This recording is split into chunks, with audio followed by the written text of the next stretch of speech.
Podcast, bringing you our second segment. But before we do that, I'd like to ask you again to please like and follow the show.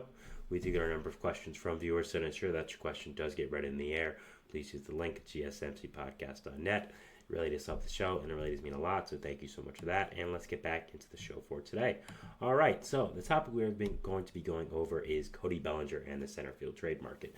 Now, I actually want to say that some perfect timing just happened right here. So I was going into this segment assuming Cody Bellinger would be going on the injured list, as Alexander Canario was caught up by the Cubs, who is the outfield guy who comes up whenever someone in the outfield is hurt. So Cody Bellinger got hit by a pitch last night on his finger, and as I was on break, I saw that Bellinger was officially placed on the injured list by the Cubs with a fracture on his finger. So perfect timing there. That's actually pretty great to confirm this segment and make sure all my information is correct. So we'll be talking about it. So Cody Bellinger, it was announced obviously about 5 seconds ago that he is going to be placed on the injured list by the Chicago Cubs with a finger fracture, which is not a surprise at all. As I said yesterday, he was hit by a pitch in his finger by the Orioles, and it looked to be pretty bad. And he looks to be out for a little bit. And this affects the Cubs, yes, but I think really more it affects the center field trade market. I think Bellinger was going to be traded at this deadline, and I think that a lot of teams were going to register interest in him. But now with this, I'm not sure how long he's going to be out. I would say probably past the trade deadline, and I think it kind of eliminates a lot of his trade value and the value that he was going to be traded with. So, I think that it's going to be interesting to see how this does affect the market and just some other alternates for teams that were looking at the center field market. So I did just want to talk about this and just going over the Cubs as well, just talking about Bellinger quickly before we move into the center field part of this. The Cubs are just a disaster this year, man. I mean, nothing can go right for them. Bellinger now getting hurt is just another part of that. So, not great. Not great for them. And this season is really not going right. Started off amazing with Shota Imanaga having maybe the greatest rookie season ever. And then, he's fallen back down to earth. So, obviously, it's not been a great few months for this Cubs team. And, they're looking like to be sellers, and I think Bellinger was going to be a big part of that, and now with this injury, not sure what will happen, but we'll have to see. So for a team looking at a center fielder on the trade market, I think there were a few alternatives. I think really there are four main guys. One of these guys now is injured, and I think his trade market becomes a little murky. I think Bellinger's market was already a little murky because his contract situation's weird. He's not hitting the greatest this year, but other than him, I think, again, there's three other options that you could look for if you are a team looking at the trade market. So the first one is the all-out guy, the big push, the big fish, the guy that every single person wants. And that right here is, of course, Luis Robert. Now, I've talked about Luis Robert so much on this show, but just, I'll just get a little recap. He's, of course, on the other side of town. Bellinger's with the Cubs, Robert's with the White Sox, and Robert is the rare case where a superstar center fielder with years and years of control left, cheap control I might add, is on the trade market because that's how bad the White Sox are. The White Sox are looking for a transformative prospect package for this franchise because they need it because they don't have a great future, and trading a superstar like Robert will get you that. That's the only situation where a player like Robert becomes available with how fantastic he is. But that's the situation the White Sox find themselves in, and it's time to go if you're Luis Robert, I'd say. I think it's, personally for him, I think he is going to be traded, and it'll be interesting to see what team. But, if you're a team that has prospect capital, wants to get a superstar center fielder, wants to be able to get a guy like Robert, I think this, I think you can, and this is the guy you want if you want a superstar at this team and you want to fix your center fielder problem long term.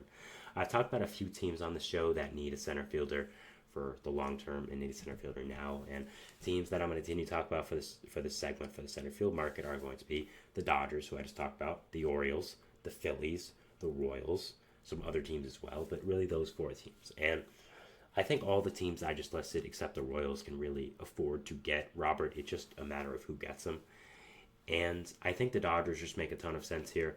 I really do think that you get Robert, you add another superstar to your center, to your lineup, add a superstar to the center field there out there in Chavez Ravine, and that's one of the positions where you don't really have a long-term outlook. I was assuming last year that James Outton would be that guy when he finished top 3 in the Rookie of the Year, but man, was he horrible this year, and now he's back in AAA.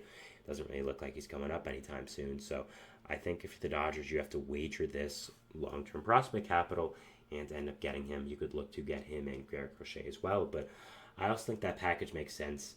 The exact same package makes sense for the Orioles as well, who I would maybe argue have a better prospect, who have better prospect capital than the Dodgers. So it will be interesting to see if these teams can go out and get them.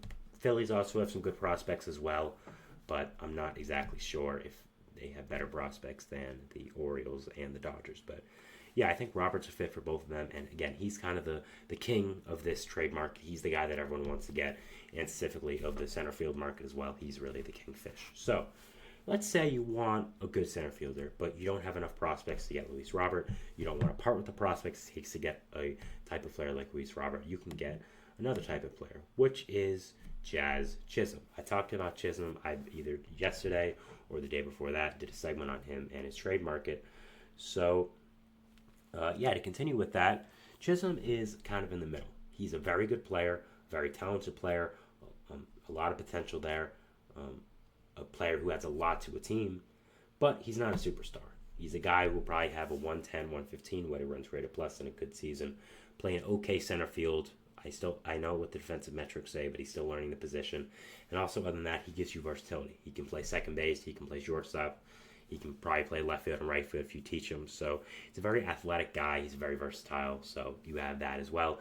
He steals a lot of bases. He has a lot of swag. He plays the game, in a great way. And he's a guy that's very marketable off the field as well, which I think does matter to a lot of teams, whether you want to admit it or not. So with Jazz, I think if it's your team like the Royals or the Pirates, I think getting Chisholm would make a lot of sense for you, where you are able to get a very good center fielder, a guy who can probably solve this issue long term, but is not going to cost the prospects like a Robert. I don't know if you'll even get a top 100 prospect if you're the Marlins. Apparently, John Heyman said there's only 1 to 2 teams showing interest in Chisholm. I think a lot of teams have a problem with the way he plays, his attitude, his whole rant he went on against Miguel Rojas.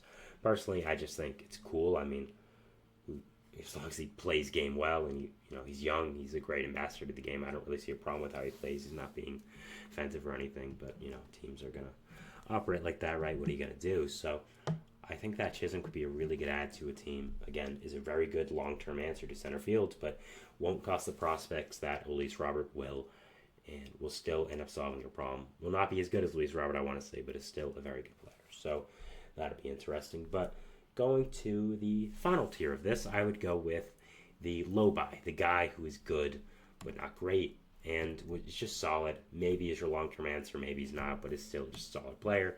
Jake McCarthy at the Diamondbacks. Now, Jake McCarthy is a very solid player for this Diamondbacks team. Is very good defensively. Is very good speed-wise. Can steal some bases. Is good late game as a defensive replacement or running. I don't know if you want him starting every day, but filling in, I think there's a lot worse options you can get.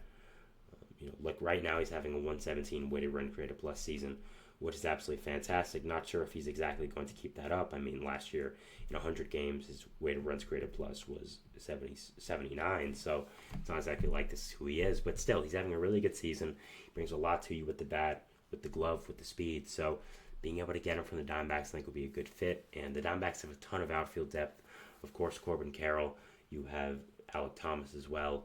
Some other guys who I'm completely forgetting for some reason. So I think getting McCarthy, you would probably have to trade a Major League talent. I think it'd probably be a pitcher for hitter swap in this case. But I think McCarthy would make a lot of sense for a team.